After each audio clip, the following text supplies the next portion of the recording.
Welcome to the Director's Corner podcast, the definitive resource for forward-thinking professionals in end-of-life care industries. If you're looking to really shake up your digital marketing and connect with families in a way that really matters, well, you're in the right place. We're not just talking about the same old strategies. We're diving deep into creating authoritative content that builds genuine engagement and trust, which is what sets you apart in today's digital landscape. Let's just acknowledge it up front. If you work with animals, vets, rescues, anyone really, you know how heavy end-of-life care gets. Oh, absolutely. It's tough. Yeah, and it's not just the animals, right? It's seeing that bond with the people and then trying to help them navigate, well, everything that comes after. Finding the right support can feel like groping in the dark sometimes. It really can.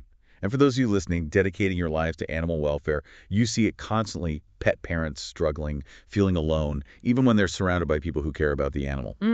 It really highlights a gap, doesn't it? There are resources out there, sure, but they often seem so scattered. Exactly. Hard to find right when you desperately need them. Yeah. I mean, I remember with my own dog, Baxter. Yeah. Suddenly you're looking everywhere, making call after call. It's just fragmented. It makes you wonder, Yeah. Is there a better way, a more central way? Right. And that's kind of what brings us to this idea we're looking at today, a potential path to maybe build a stronger support network for people going through this. Which could, in turn, offer a bit more support for the vets and the rescue teams, too, right? They carry so much of that emotional load. Absolutely. So this brings us to a proposal from a group called Director's Corner. Okay. Now, they're interesting because they're a content marketing firm, but they specialize only in pet end-of-life care and grief support. That's their whole focus. So a really specific niche. Yeah, exactly. Their mission is basically to get compassionate, useful resources directly to pet owners who need them. That focus is key, I think. They likely understand the nuances, the specific emotional, practical needs. Precisely. And what they're proposing is essentially a partnership, the goal, to really expand the availability and the reach of these kinds of resources. Okay, so let's unpack that. What would this partnership actually involve? How would it work? Well, the first big piece is content, creating it and getting it out there. Right. Content. What kind are we talking about? They're talking about high quality, really empathetic stuff, not just dry facts. Think articles, guides you can download, things that address the complexities, like anticipatory grief or the practical steps after a loss. So genuinely helpful, supportive material? Yeah, aimed right at what people are actually feeling and needing. Well, and not just written stuff either. They mentioned audio content. Oh, interesting. Like podcast style. Kinda, yeah.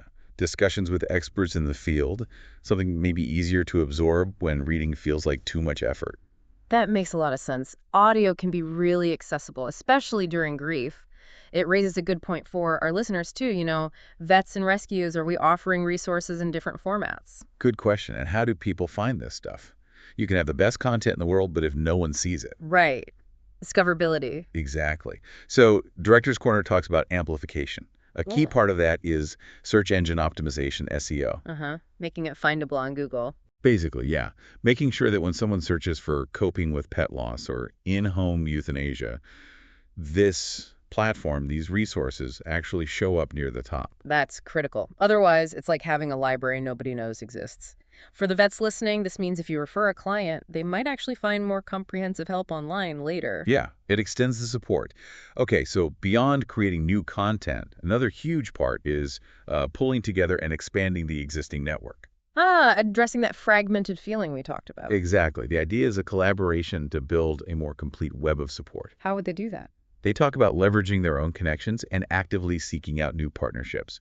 Think grief specialists who focus on pet loss. Okay. In-home euthanasia vets, reputable crematories, maybe even people who do memorial photography or pet mediums, the whole spectrum. Wow, okay. So really bringing everyone together. The goal is a central hub, and the proposal includes developing a really comprehensive but user-friendly directory on a platform. So one trusted place to look instead of endless searching. That's the idea, a curated, vetted list.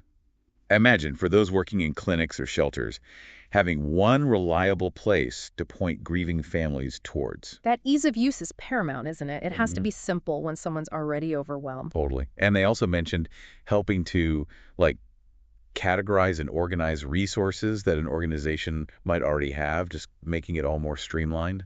That kind of organizational help could save teams a lot of time and energy. Definitely. It's about presenting the information clearly, accessibly, when it matters most. Okay, so you've got the content, you've got the network.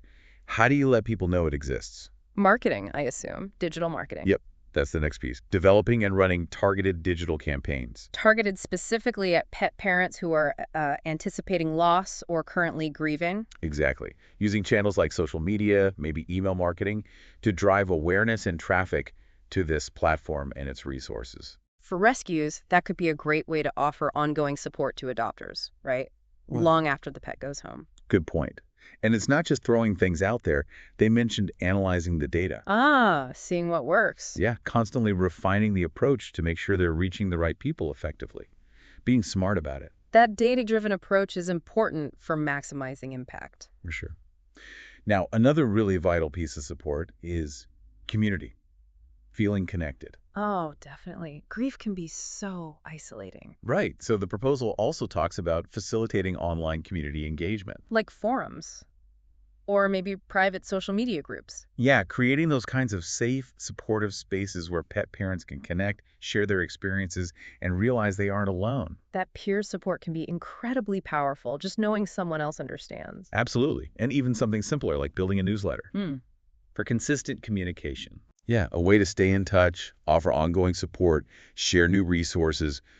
It keeps that connection going. For vets, again, maybe a way to offer care beyond the clinic visit. It's a steady touch point. Okay, so when you put all these components together, Mm, the content, the network expansion, the marketing, the community. the benefits start to look pretty significant, right? Yeah, let's summarize those. What are the key advantages here? Okay, first big one, enhanced resource accessibility. Just making it easier for grieving pet parents to find what they need. Right. Less searching, less frustration. Then increased visibility for the platform and the resources themselves, getting the word out. More people aware that this support exists. An expanded, more connected network of professionals, bringing all those different types of support under one sort of virtual roof. Leveraging collective expertise. High quality, genuinely empathetic content tailored to their specific situation. Meeting people where they are emotionally. And overall, just an improved user experience, making the information organized, easy to find, easy to navigate. Which hopefully makes an incredibly difficult time just a little bit less overwhelming. Exactly. It all circles back to tackling those challenges we mentioned at the start, that feeling lost, unsupported, fragmented during pet loss. It's really about strengthening that whole system of compassionate support. Absolutely. So if you're listening and you're in the veterinary field or running a rescue or involved in any part of pet care, And you're thinking about how to better support the families you serve through these tough times. this partnership model is definitely something to think about. It's about bolstering support for everyone involved, the animals, the families, and the professionals helping them. Discover how Director's Corner can assist your pet loss and memorial service in expanding your resources, enhancing your online presence, and providing meaningful support to families during their time of need. Reach out to us to explore collaboration opportunities.